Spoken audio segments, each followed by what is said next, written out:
O relatório policial daquela noite de terça-feira descrevia a cena no apartamento 304 como um teatro de horror auto-infligido. O homem encontrado lá, gritando e coberto de sangue, não era um criminoso comum, nem um dependente químico em surto. Era Marcus Telles, um respeitado líder espiritual de 42 anos, conhecido em sua comunidade pela serenidade e sabedoria. Mas o Marcus que os paramédicos encontraram não tinha nada de sereno. Ele havia usado uma colher de metal, afiada na pedra da pia, para realizar o ato impensável. Ele removeu os próprios olhos. Quando a polícia perguntou o porquê, entre soluços histéricos e uma risada que gelou a espinha dos oficiais, ele disse apenas uma frase: Agora vocês não me veem mais.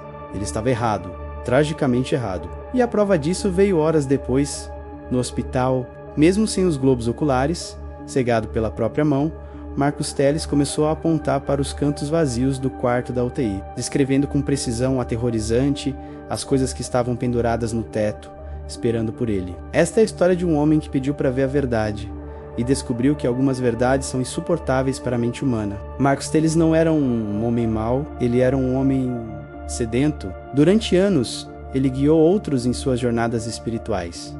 Estudou textos sagrados e profanos.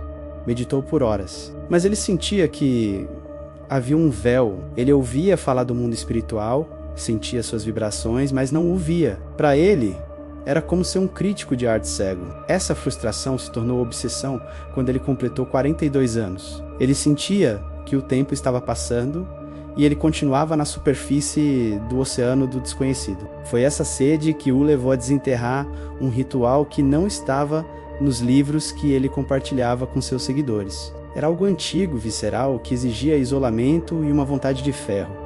O ritual não foi bonito. Não houve luzes douradas. Aconteceu no porão da casa dele, vedado contra qualquer feixe de luz natural. Envolveu a queima de ervas que cheiravam a cobre e terra molhada, e a recitação de palavras em uma língua que arranhava sua garganta. O objetivo era simples: abrir o terceiro olho de forma permanente. O preço estava nas entrelinhas do texto antigo, um aviso que a arrogância de Marcus escolheu ignorar. Aquele que vê tudo jamais descansará à vista. Quando terminou, na madrugada de uma sexta-feira, Marcus sentiu uma pressão excruciante no centro da testa, como se um prego quente estivesse sendo martelado de dentro para fora. Ele desmaiou. Quando acordou, o mundo parecia o mesmo. A mesma luz do sol, os mesmos móveis. A decepção foi inicial. Mas então, ele saiu para a rua. A primeira coisa que ele notou foi a densidade do ar. Não era poluição. Era como se o espaço vazio entre as pessoas estivesse preenchido por uma substância gelatinosa e transparente. Depois vieram as formas. No começo, eram apenas vultos na visão periférica. Sombras que se moviam rápido demais, esgueirando-se entre os carros e se escondendo atrás de postes de luz. Mas conforme os dias passavam, a visão de Marcus se adaptava, focava, e a realidade se tornou um pesadelo acordado. Ele via as pessoas na rua, indo para o trabalho, mas elas não estavam sozinhas.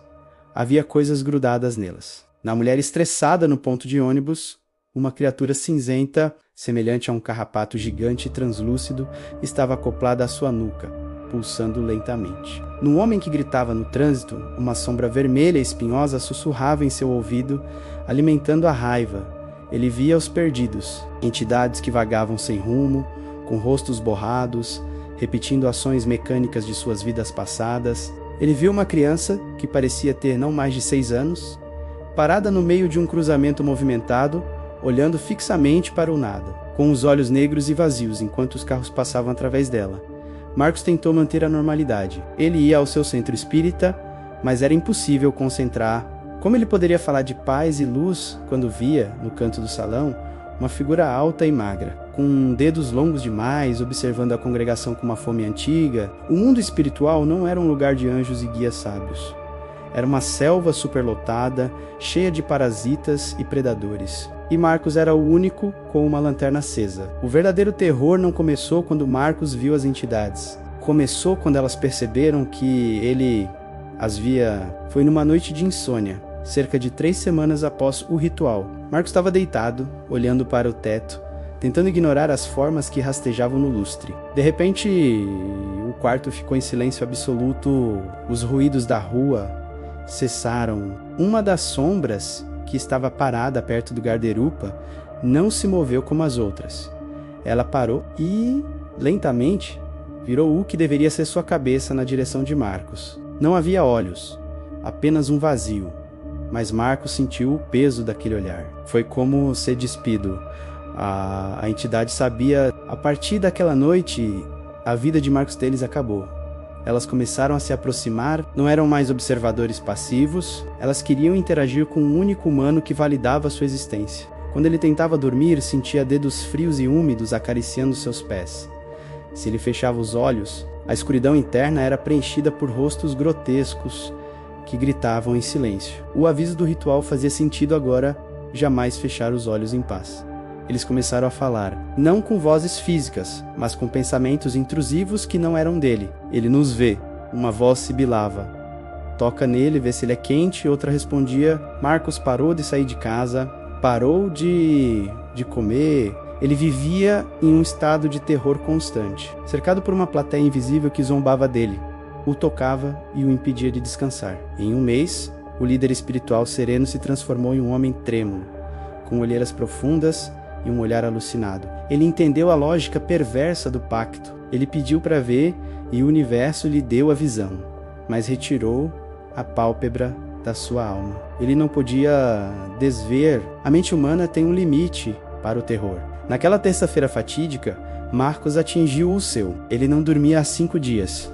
O apartamento estava cheio delas. Havia tantas entidades que ele mal conseguia ver as paredes. Elas estavam em cima dos móveis, penduradas no teto, amontoadas no corredor, todas olhando para ele, todas sussurrando. A lógica da loucura tomou conta. Se o problema era a visão, ele precisava eliminar a fonte. Ele precisava apagar a luz. Ele correu para o banheiro, trancou a porta e, num ato final de desespero e tentativa de salvação, fez o que fez. Ele acreditou, com todas as suas forças, que a escuridão física traria o silêncio espiritual. Agora vocês não me veem mais, ele gritou, enquanto o sangue escorria pelo rosto, sentindo um alívio momentâneo na dor excruciante. Mas o ritual não abriu seus olhos físicos.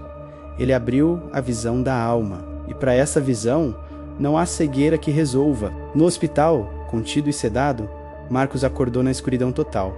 Mas a escuridão não estava vazia. Era um fundo preto, onde as formas brilhavam ainda mais intensamente. Ele não via mais os médicos ou as enfermeiras, ele só via eles. Ele passou suas últimas horas em um estado de pânico absoluto. Ele tentava se soltar das amarras, gritando para que tirassem as coisas de cima dele.